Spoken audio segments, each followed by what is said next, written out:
అందరికీ నమస్కారం and welcome to Suman TV. Top డాక్టర్స్ని మీ దాకా తీసుకొచ్చి క్రెడిబుల్ ఇన్ఫర్మేషన్ మీకు ఇవ్వడమే మా ఉద్దేశం, మా లక్ష్యం. ఇవాళ మన టాప్ డాక్టర్ జిఐ సర్జన్గా చాలా పేరుగాంచిన వ్యక్తి డాక్టర్ వై కృష్ణమోహన్ గారు. ఆయన బేరియాట్రిక్ సర్జరీస్ మాత్రమే, అంటే పొట్ట కట్టేసి వెయిట్ తగ్గించి మార్బిడ్ ఒబేసిటీ నుంచి చాలామందిని విముక్తులు చేసే ఈ సర్జరీలే 3,500కి పైగా చేశారు. అండ్ విషయం ఏంటంటే, దక్షిణ భారతదేశంలో ఫస్ట్ బేరియాట్రిక్ సర్జరీ వీరి చేతుల మీదుగానే జరిగింది. ఎంత గర్వకారణం కదా. అండ్ ఆ తర్వాత వాటితో పాటు ప్యారలల్గా అనేక జిఐ ఇతర సర్జరీస్ కూడా చేస్తూ దాదాపు 12-13 వేల సర్జరీస్ చేయడమే కాకుండా ఒబేసిటీ, లైఫ్ స్టైల్ డిజార్డర్స్, ఇంకా అనేక సమస్యల నుంచి చాలామంది పేషెంట్లకి విముక్తి కల్పిస్తూ వచ్చారు. అండ్ ఇవాళ అన్ని విధాల లైఫ్ స్టైల్ ఎలా మార్చుకోవచ్చు, వారి ప్రయాణం ఎలా కొనసాగింది మాట్లాడదాం డాక్టర్ వై కృష్ణమోహన్ గారితో. Is a laparoscopic robotic GI surgeon and ప్రస్తుతం అమోర్ హాస్పిటల్స్లో వారు ఆపరేట్ చేస్తున్నారు. సార్ వెల్కమ్, నమస్కారం. నమస్తే అండి. బహుశా మీరు 90స్లో జిఐలో అండ్ గ్యాస్ట్రోఎంట్రాలజీలో మీరు స్పెషలైజ్ చేస్తున్నప్పుడు బేరియాట్రిక్ సర్జరీ అంత ఊపు అందుకోలేదు. ఇండియాలో స్టార్ట్ అయింది 2002 నుంచి. రైట్. అయితే ఫస్ట్ కేసు నేను చేసినప్పుడు 2005.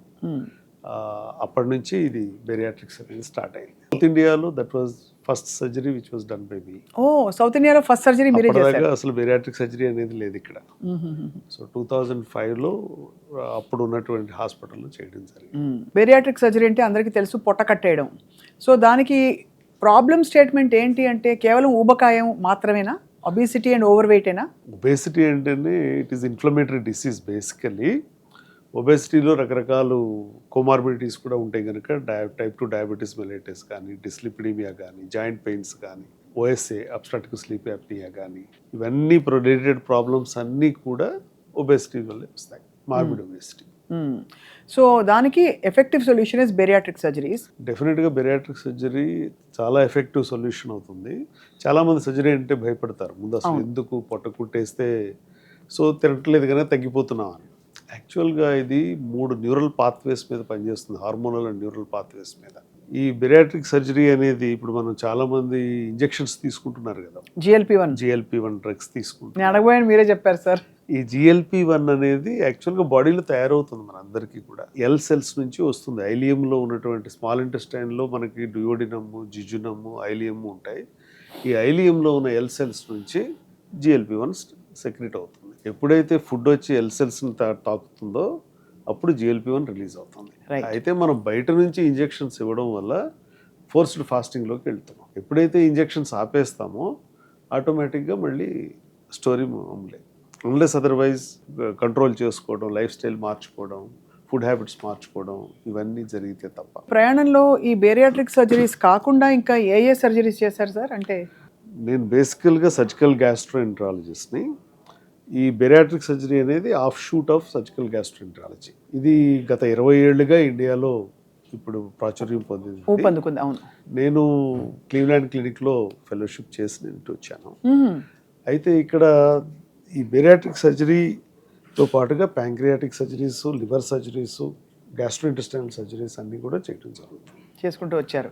And you enjoy your line sir. అంటే ఇది బై చాయిసా, బై ఛాన్సా ఈ రంగంలో ఉండడం, మీరు ఈ స్పెషాలిటీలో ఉండడం? This is 100% by choice. Rather it's a passion.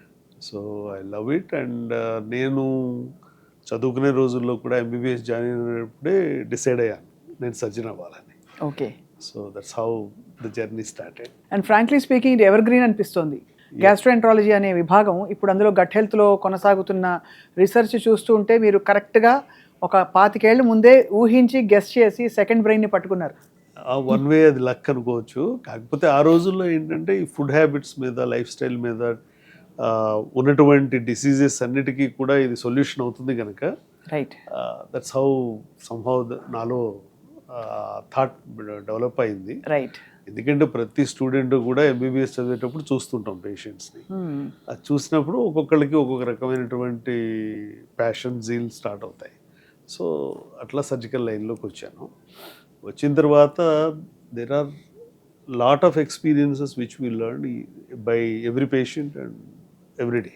And learning is never ending కదా. సార్ ఆబ్వియస్లీ మీ కెరియర్లో మీరు చేసిన అనేక సర్జరీస్లో లైఫ్ సేవింగ్ క్రిటికల్ సర్జరీ నేను ఇంత మెడిసిన్ చదువుకున్నందుకు I made my parents proud, I made myself proud అనుకున్న ఒక కేసు చెప్పండి మాకు. ఖమ్మం నుంచి ఒక కేసు రావడం జరిగింది. ఇది జరిగి కూడా ఒక 10 ఏళ్ళు అయి ఉండొచ్చు సుమారుగా, అంటే 8 to 10 years మధ్యలో. ఇతను యంగ్ చాప్, ఒక 35 years అట్లా ఉంటాయి. ఇతని ప్రాబ్లం ఏంటంటే గ్యాస్ట్రిక్ ప్రాబ్లం. సో ఎప్పుడు కూడా బ్లోట్ అయిపోతూ ఉంటుంది, తర్వాత వామిటింగ్ అయిపోతుంది ఏం తిన్నా కూడా ఎక్కువ తింటే. మామూలుగా వెయిట్ అయితే మామూలుగానే ఉండేవాడు. సరే అతను నా క్లినిక్ వచ్చినప్పుడు అందరి దగ్గరికి వెళ్ళాను సార్, అన్నీ అయిపోయినాయి, రకరకాల ట్రీట్మెంట్ మీద పెట్టారు నన్ను, కానీ నాకు తగ్గడం లేదు అంటే గ్యాస్ట్రైటిస్, ఎన్నోసార్లు ఎండోస్కోపీ కూడా అయింది అతనికి, అల్సర్స్ ఏమీ లేవు. కానీ తీరా చూసిన తర్వాత హైటస్ హెర్నియా అనేది ఉంది ఇక్కడ. పొట్ట బాగా పైకి వెళ్ళిపోతుంది, పొట్ట చెస్ట్లోకి వెళ్ళిపోతుంది. అవును. సో దట్ ఎప్పుడు ఎసిడిటీ ఉంటానే ఉంటుంది. గడ్ జిఆర్డి. సో ఈ గ్యాస్ట్రోఇసోఫేజియల్ రిఫ్లెక్స్ అనేది తగ్గడం లేదు. తర్వాత పిహెచ్ స్టడీస్ అన్నీ చేశారు, కానీ మందులతో నడుపుతున్నారు. సో అతనికి అప్పుడు కానీ సర్జరీ అంటే భయం అతనికి. అందుకని వేరే వాళ్ళు చెప్పినా కూడా సర్జరీ అని అతను సర్జరీకి వెళ్ళాల. సో కేవలం మందుల మీదే నడుపుతూ ఉన్నాడు. దానివల్ల యాక్చువల్గా ఈ పీపీఐస్ కంటిన్యూస్గా వాడితే కొన్ని కాల్షియం డిస్టర్బెన్సెస్ కూడా వస్తాయి బాడీ. అవును, జాయింట్ పెయిన్స్ రావడం కానీ ఇట్లాంటివి జరుగుతూ ఉంటాయి. ఏంటి ప్యాన్లు అవి ఇవి వేసేసుకుంటే మామూలుగా ఇది ఓవర్ ది కౌంటర్ మెడికేషన్ లాగా ప్యాంటోప్రజోల్, రాబిప్రజోల్ ఇవన్నీ వాడుతున్నారు కదా. When we found this hiatus hernia, అప్పుడు దానికి ఆపరేట్ చేయడం జరిగింది. సో అంటే స్టమక్ని మళ్ళీ నార్మల్ పొజిషన్కి తీసుకొచ్చి ఆ వాల్వ్ ఏదైతే ఉందో అది మళ్ళీ రీక్రియేట్ చేస్తాను. అది క్రియేట్ చేసినప్పుడు ఇమీడియట్గా by next day 24 hours relief అయిపోతుంది. అతనికి ఉన్న సిమ్టమ్స్ అని, అంతకుముందు వామిటింగ్స్ బాగా లైట్ అయిపోతుంది కదా, కంప్లీట్గా లైట్ అయిపోతుంది. Similar case by name female patient, she is working with some environmental డిపార్ట్మెంట్లో పనిచేసేది ఆమె. Even when she came similar problems, తను ఏం తిన్నా కూడా లంచ్ బ్రేక్లో అందరితో తినలేక ఫుడ్ వామిటింగ్ అయిపోతుందని పక్కకెళ్ళి వామిటింగ్ చేసుకోవడం. That is what her experience. And when she came to my clinic, suicidal tendencies కూడా వస్తున్నాయి నాకు, ఇది అసలు ఎట్లా తగ్గుతుందో తెలియట్లేదంటే same problem hiatus hernia grade 4, Barrett's oesophagus కూడా వచ్చేసింది ఆమెకి. అది ప్రీ క్యాన్సరస్ బ్యారెట్స్ ఈసోఫేగస్ అనేది. సో వెంటనే ఈ ఆపరేషన్ చేయడం జరిగింది వాళ్ళకు కూడా హైటస్ హెర్నియాకి. ఆమెకు కూడా సేమ్ ప్రాబ్లం, స్టమక్ చెస్ట్లోకి వెళ్ళిపోవడం, దాన్ని మళ్ళీ కింద తీసుకొచ్చి ఫిక్స్ చేయగానే 1 day మళ్ళీ అన్ని నార్మల్ సెట్ అయిపోయింది, అన్నీ నార్మల్, 100% రిజల్ట్స్ వస్తాయి. సార్ మీరు ఎంత పెద్ద పొట్టని కట్టేశారు చెప్పండి బెరియాట్రిక్స్లో? What is the biggest or the most highest weight that you operated? అంటే వెరీ రీసెంట్లీ 238 kilos. బాబోయ్, స్త్రీయా పురుషురా సార్? మన తెలంగాణ హైకోర్టులోనే ఆయన పనిచేస్తారు అడ్వకేట్గా. సో ఆయన చేయడం జరిగింది. Actually he came to emergency with coma, అంటే కోమాలోకి వెళ్ళిపోయే పరిస్థితిలో మెటబాలిక్ ఎసిడోసిస్తో ఆయన ఈఆర్కి తీసుకొచ్చారు. తీసుకొచ్చినప్పుడు చూసి గాలి తీసుకోలేక, వీళ్ళకి ఏమవుతుందంటే అబ్స్ట్రక్టివ్ స్లీప్ యాప్నియా ఉన్నప్పుడు over a period of time carbon dioxide లోపలే ఉండిపోతుంది బాడీలో. మనందరం కార్బన్ డైఆక్సైడ్ బయటకు వదులుతాం, వాళ్ళ లంగ్స్లో ఆ కెపాసిటీ లేక కార్బన్ డైఆక్సైడ్ పెరుగుతుంది. పెరిగినప్పుడు వాళ్ళకి ఎసిడోసిస్ వస్తుంది. వచ్చినప్పుడు స్లోగా అది బ్రెయిన్లో అమోనియా లెవెల్స్ కూడా ఒక్కోసారి పెంచుతూ ఉంటుంది, అండ్ ఇట్ ఈస్ డేంజరస్. ఆ స్టేజ్లో అతన్ని తీసుకొని ఆల్మోస్ట్ నార్మల్ స్థితికి తీసుకొచ్చి ఆ తర్వాత ఒక 15 రోజుల తర్వాత బెరియాట్రిక్ సర్జరీ చేయడం జరిగింది. నౌ ప్రజెంట్ వెయిట్ నిన్నే చూశాను యాక్చువల్గా ఆయన్ని, 192 kilos వచ్చాడు ఆయన. 238 నుంచి 192కి వచ్చారు. 192 in 1 month time. 1 month. That's a lot of weight loss. అంటే basically 10% of your body weight is water. Correct. ముందు తగ్గిపోయే బాడీ వెయిట్. అందుకే మనం ఈ జిమ్కి వెళ్ళినా ఫాస్టింగ్ చేసినా 10% ఆఫ్ బాడీ వెయిట్, అంటే ఒక 100 kilos మనిషి కనుక ఫాస్టింగ్ చేస్తే ఓ 10 kilos డెఫినెట్గా తగ్గిపోతారు. అదే కదా, ఇన్ ఎ మంత్స్ టైం. ఎందుకంటే ముందు వాటర్ వెయిట్ పోతుంది. వాటర్ వెయిట్ దానే కదా అనబాలిక్ క్యాటబాలిక్ స్టేట్స్ లో ఉంటాయి సార్. కరెక్ట్, అంతే. సో ఎప్పుడైతే ఈ వాటర్ పోయిందో నేను 10 kilos తగ్గిపోయాను అనుకుంటారు. అవును, ఆ తర్వాత 1 kilo తగ్గదు. అందుకని బికాస్ ముందు వాటర్ వెయిట్ పోతుంది, బట్ ఫ్యాట్ ని టార్గెట్ చేయాలంటే it has to come to catabolic state. True. So దానికి ఇప్పుడు కీటో అని క్యాలోరిఫిక్ వాల్యూస్ తగ్గిస్తున్నాం, తక్కువ క్యాలరీస్ ఫుడ్ తీసుకుంటున్నాం, అట్లాగే కొంత ఎక్సర్సైజ్ ఇవన్నీ చేస్తే అప్పుడు ఫ్యాట్ కరిగి ఇప్పుడు ఈయన 192 నుంచి ఇంకా తగ్గుతాడా? He'll come to in a year's time he may be 100. ఒక 1.5 ఇయర్లో 80కి వచ్చేస్తాడు. అప్పుడు వాళ్ళ ఇంట్లో వాళ్ళు వాళ్ళ ఆవిడ గుర్తుపడతారా sir? Personally he never got married because of this weight. Oh okay. So we hope the better future is there. He has a better future. No naturally sir, weight gain is అంటే more than a social taboo. ఏదో over వెయిట్గా కనిపిస్తున్నాము inconvenience కంటే కూడా చాలా issues వస్తాయి దాంతో, emotional issues, related issues అన్నీ ఉంటాయి. కొందరికి family, even I have seen patients who got divorced because of weight. Weight గెయినా సార్? ఆ తర్వాత సర్జరీ చేసిన తర్వాత మళ్ళీ నార్మల్ అయిపోయినప్పుడు మళ్ళీ వాళ్ళు కలవడానికి ప్రయత్నించడం, ఇవన్నీ రకరకాలు అంటే వింటూ ఉంటే god he's given an opportunity to change the lives. So అది వాళ్ళు మళ్ళీ వచ్చి చెప్పినప్పుడు నాకు it is almost like a hearing a song. So మీ your tag line must be the weight is over. Yes. So anyway sir, I think అంటే more than the surgeries you do and ఒక కెరియర్గా ప్రొఫెషన్గా చూస్తే మీరు the way you're transforming lives is phenomenal. నిజంగానే చాలా satisfaction వస్తుంది కదా డాక్టర్ కృష్ణమోహన్ గారు. సార్ ఇప్పుడు 100 ఏళ్ళు బ్రతకాలంటే పర్ఫెక్ట్ వెయిట్ ఉంటే 100 ఏళ్ళు బ్రతుకుతావు, కాబట్టి నీ వెయిట్ని నువ్వు మేనేజ్ చేయనే ఒక వచ్చేసింది నానుడు. అందరిలో కామన్ పీపుల్, మీరు గ్రామీణ ప్రాంతాలకు వెళ్ళినా ఏదో ఒక జిమ్మోనో యోగానో ఒక డైటింగో డ్రై ఫ్రూట్స్ తినడం ఏదో ప్రాక్టీసెస్ పెట్టుకుంటున్నారు. సో మీ ఫిలాసఫీ ఏంటి? ఎక్కువ కాలం బ్రతకాలంటే what is the secret formula? As you said, quality of life is very important than quantity of life. So ఈ క్వాలిటీ ఆఫ్ లైఫ్ మెయింటైన్ చేయడం అంటే మెటబాలిజం మెయింటైన్ చేయడం. అవును, మెటబాలిజం మెయింటైన్ చేయాలంటే సూర్యుడిని మనం గుర్తించాలి. Because your body is working with sunlight. So sunlight నుంచి సన్సెట్ వరకు మనం తినేటువంటి టైమింగ్స్ ఎట్లా ఉన్నాయి, సర్కాడియన్ రిథమ్ను మనం పాటిస్తున్నామా లేదా. స్లీప్ చాలా ఇంపార్టెంట్ యాక్చువల్గా. మన మెటబాలిజం రికవర్ అవ్వాలి అంటే ప్రతి ఒక్కళ్ళు స్లీప్ సైకిల్ మెయింటైన్ చేయాలి. అవును. సో సన్సెట్ నుంచి ఒక 4 అవర్స్లో మనకి కార్టిసాల్ అనే స్ట్రెస్ హార్మోన్ 0 అయిపోతుంది కనుక 10కి పడుకోవాలి. ఒక 5 hours of sleep is quite good enough. ఆ తర్వాత వాళ్ళు మళ్ళీ వాళ్ళ దైనందిన కార్యక్రమాలకు వెళ్ళొచ్చు. So sleep, water, walking and quality of food and quantity of food, ఇవి ఇంపార్టెంట్. సో ఒకప్పుడు మీరు చూసిన ఇండియాకి ఇప్పటికీ మనం ఏంటి అన్హెల్దీ అయిపోయామా? రిలేటివ్లీ చాలా మారిపోయామా? ఇండియా హెల్దీగా ఉండి ఇప్పుడు అన్హెల్దీగా ఎందుకు మారిపోయింది అనే చర్చ బాగా జరుగుతుంది. నేనే ఎన్నో అన్హెల్దీ ఇండియన్ టాక్ షోస్ చేశానన్నమాట. బేసికలీ మొబైల్ వాడకం కావచ్చు, the way we're prioritising things, పరుగులు ఎక్కడికో. ఇప్పుడు ఇదివరకు లోన్లు తీసుకునైనా పేరెంట్స్ పెంచి పెద్ద చేసి మధ్యతరగతి కుటుంబాల్లో పిల్లల్ని సెటిల్ చేస్తారు. ఇప్పుడు బ్యాంకులో దాచుకున్నది ఎప్పుడు తక్కువే. ఇంకా ఒక ఫామ్ హౌస్ కావాలి, ఒక విల్లా కావాలి, అది కావాలి, ఇది కావాలి. అంటే I feel that is because of value system అనేది మనం డిఫరెంట్గా చూస్తున్నాం అందరం. ఒకప్పుడు పేరెంట్స్, ఆ తర్వాత చదువుకోవడాలు, ఆ తర్వాత జాయింట్ ఫ్యామిలీ సిస్టమ్, ఒకళ్ళు షేర్ చేసుకోవడం, లైఫ్ షేర్ చేసుకోవడం, ఇవన్నీ ఉండేవి. అందువల్ల స్ట్రెస్ లెవెల్స్ కొంచెం తక్కువ ఉండేవి. ఇప్పుడు గోల్ సిస్టమ్ మారిపోయింది, వాల్యూ సిస్టమ్ మారిపోయింది. సో దాంతో ఎవరికంటే ఎవరు ముందు పైకి రావాలి అనే లైఫ్, దీంట్లో స్ట్రెస్ లెవెల్స్ పెరిగిపోతున్నాయి, కార్టిసాల్ పెరిగిపోతాం. సో దానివల్లే ఇండియా అన్హెల్దీగా మారుతుంది అంటారు. డెఫినెట్గా స్ట్రెస్, ఇంకా అంతకంటే ఏమీ లేదు. స్ట్రెస్ నుంచి ఏమేమి సార్ ఇంకా ఏం పరిణామాలు వస్తాయి? అఫ్ కోర్స్ స్ట్రెస్ ఈటింగ్ అంటారు, ఓవర్ ఈటింగ్ అక్కడ నుంచి స్టార్ట్ అవుతుంది. ఓవర్ ఈటింగ్, స్ట్రెస్ వల్ల స్లీప్లెస్నెస్, స్ట్రెస్ వల్ల డ్రగ్స్ అబ్యూజ్ చేయడం కానీ, లేకపోతే ఆల్కహాలిక్ అబ్యూజ్ కానీ, లేదా సిగరెట్ స్మోకింగ్ కానీ, ఇవేమీ లేదు అంటే eating are changing varieties of food, రకరకాల వెరైటీస్ తినాలన్న కోరిక. అంటే లోన్లీనెస్ వల్ల కూడా ఎక్కువ తినేస్తున్నారు. అదే కదా, because they can't share their life. లేదా వాళ్ళకి ఇష్టం ఉండదు. అందరూ ఉన్నా కూడా కొందరు షేర్ చేసుకోవట్లేదు, అసలు షేర్ చేసుకోవడానికి అవకాశం లేనాళ్ళు. ఇది 2 కేటగిరీ పీపుల్ ఈటరీస్లోనే కనపడుతున్నారు. అవును అవును. సో దాంతో ఈ ఫుడ్ అనేది కంటిన్యూస్ అన్స్టాపబుల్ అయిపోయింది. ఇప్పుడు ఉన్న పరిస్థితుల్లో సార్ మామూలుగా అంటే సింపుల్ అసిడిటీ మొదలుకొని, ఆ సింపుల్ అసిడిటీ నుంచి గర్డ్, ఇంకా క్రోన్స్ డిసీజ్, రకరకాల జిఐ ఇష్యూస్ చూస్తున్నాము. దానికి మూల కారణం ఏంటంటారు? యాక్చువల్గా చాలా రకాల ఎలర్జెన్స్ ఈ ఫుడ్లోకి వచ్చేసాయి. కరెక్ట్.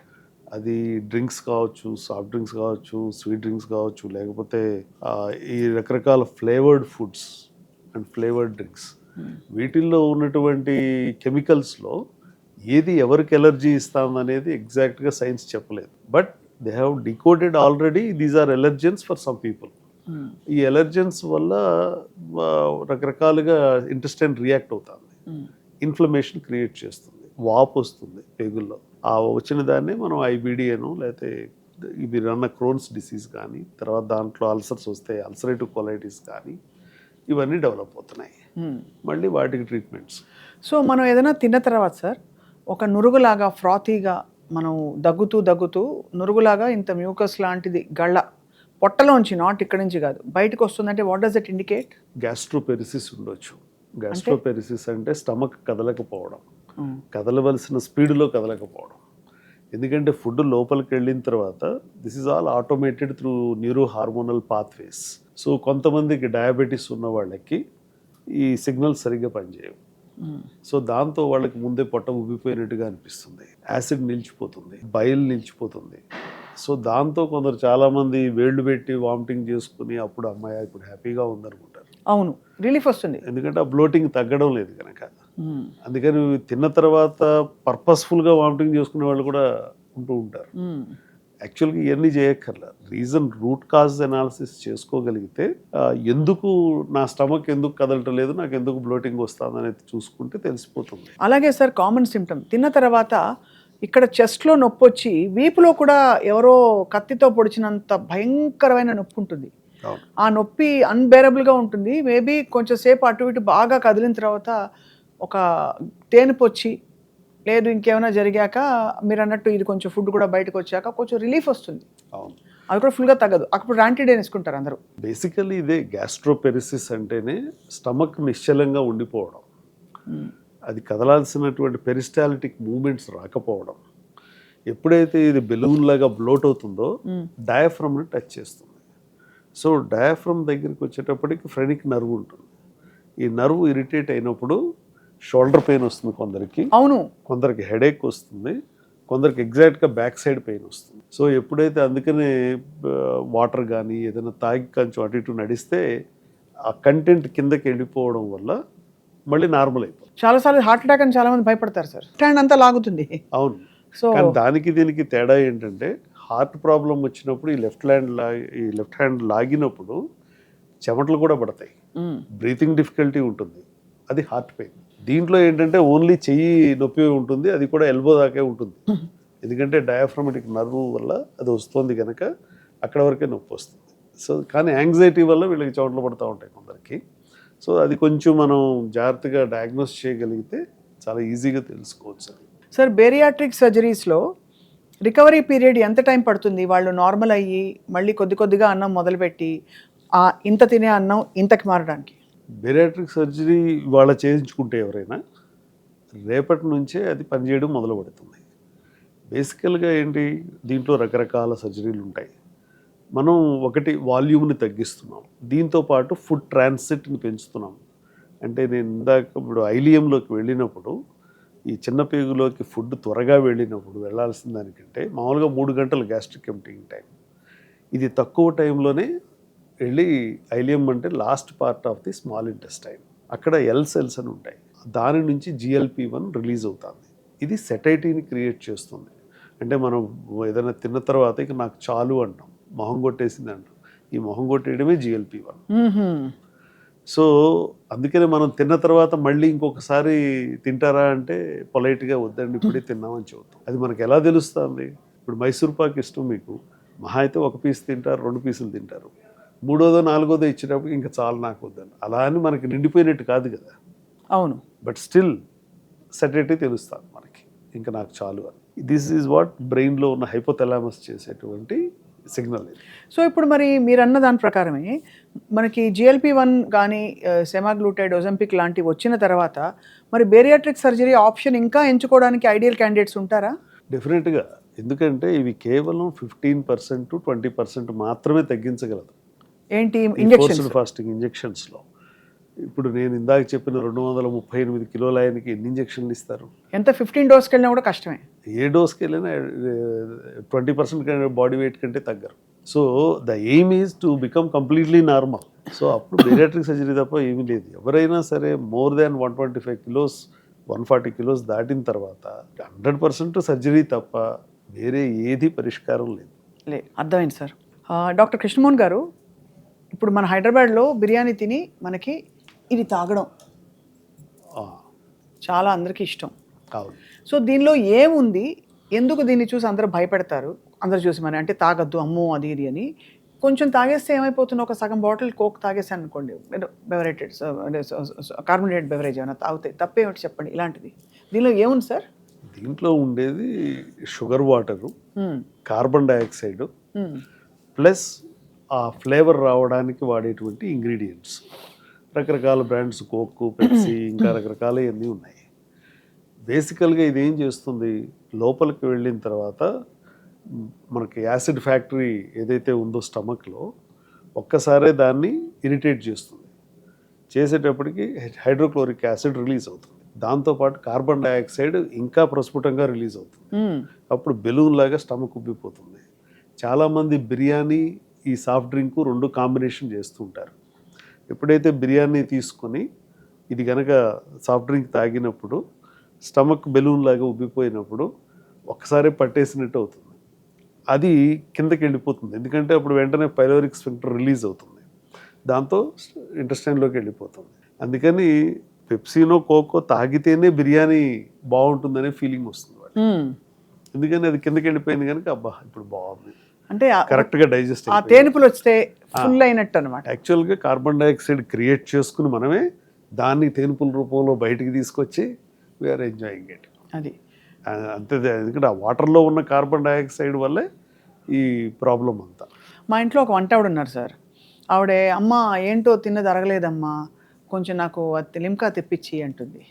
సో అలా తిన్నది అరగనప్పుడు తేనుపులు రావడానికి ఈ carbonated beverages are they advisable sir? తగ్గుతాయా, రిలీఫ్ ఇస్తుందా? ఈనో బెటరా, అది కూడా దొందేనా? ఈనో ఇది రెండు ఒకే రకంగా పనిచేస్తాయి. బేసికల్లీ ఏంటి, గ్యాస్ని పెంచేస్తున్నాయి. కార్బన్ డైఆక్సైడ్ వల్ల స్టమక్ ఉబ్బిపోయింది. స్టమక్కి పైన ఒక ద్వారం ఉంది, కింద ఒక ద్వారం ఉంది. ఈ కింద ద్వారాన్ని పైలోరిక్ స్ఫింక్టర్ అంటాము, పైదాన్ని గ్యాస్ట్రో ఈసోఫేజియల్ స్ఫింక్టర్ అంటాం. ఇప్పుడు తాగినప్పుడు ఇది ఉబ్బిపోయినప్పుడు పైకి వెళ్ళడానికి మెకానిజం లేదు. ఆ మెకానిజం వస్తే అది వామిటింగ్ ఇక. సో కిందకి పోవాలి. కిందకి పోయినప్పుడు ఈ పైలోరిక్ స్ఫింక్టర్ బాగా ఉబ్బిపోయినప్పుడు జనరల్గా ఎటు దారి దొరికితే అటు వెళ్ళిపోతుంది కనుక ఇది రిలీజ్ అవుతుంది. ఈ కంటెంట్ కిందకి వెళ్ళగానే అబ్బా ఇప్పుడు నాకు చాలా బాగుంది అనిపిస్తుంది, రిలీఫ్ వస్తుంది. ఇది పర్సీవ్డ్ ఫీలింగే తప్ప దానివల్ల ఏం ఉపయోగం లేదు. But because of the sugar content definitely అవి రోజు తాగే వాళ్ళకి పొట్ట చుట్టూ అదనపు ఒక టైర్ వస్తుంది కదా. ప్యూర్లీ షుగర్ తీసుకుంటున్నారు లోపలికి. షుగర్ తీసుకున్నప్పుడు క్యాలరీస్ తీసుకుంటున్నారు. క్యాలరీస్ తీసుకున్నప్పుడు న్యాచురల్గా వాళ్ళ హంగర్ సైకిల్స్ మారిపోతాయి. ప్లస్ ఇదంతా కూడా ఎనర్జీ వాల్యూ. సో దాంతో ఎక్కువ వెయిట్ పెరిగిపోవడం, డయాబెటీస్ రావడం, లేకపోతే ఎన్ఏఎఫ్ఎల్డి అంటే మనకి లివర్లో ఫ్యాట్ స్టోర్ అవ్వడం, ఇవన్నీ కూడా ఒకదానికొకటి లింక్ అయ్యి వస్తాయి. కానీ ఇవి సర్వసాధారణం అయిపోయి ఇప్పుడు అందరూ అంటే తినే ప్రతిదాన్ని ఎగ్జామిన్ చేయాల్సిన రోజులు అయితే వచ్చేసాయి. అంటే వీళ్ళందరూ ఇవన్నీ పాటించడం వల్ల ఇక మా ప్రాక్టీసులకి ఢోకా లేదన్నటువంటి భరోసా కూడా ఉంది. అవును సార్, 238 కిలోలు అంటే ఇట్స్ అన్బిలీవబుల్ నిజంగా. అసలు అంత వెయిట్ పుట్ ఆన్ అయ్యే వరకు వాళ్ళు ఎందుకు ఊరుకున్నారా అని బాధేస్తుంది సార్. అంటే ఎక్కడి నుంచి ఇప్పుడు ఒక రోజులో రాదు కదా. మనం 1 కిలో ఫ్యాట్ పుట్ ఆన్ అవ్వాలంటే ఒక 4-5 వేల క్యాలరీలు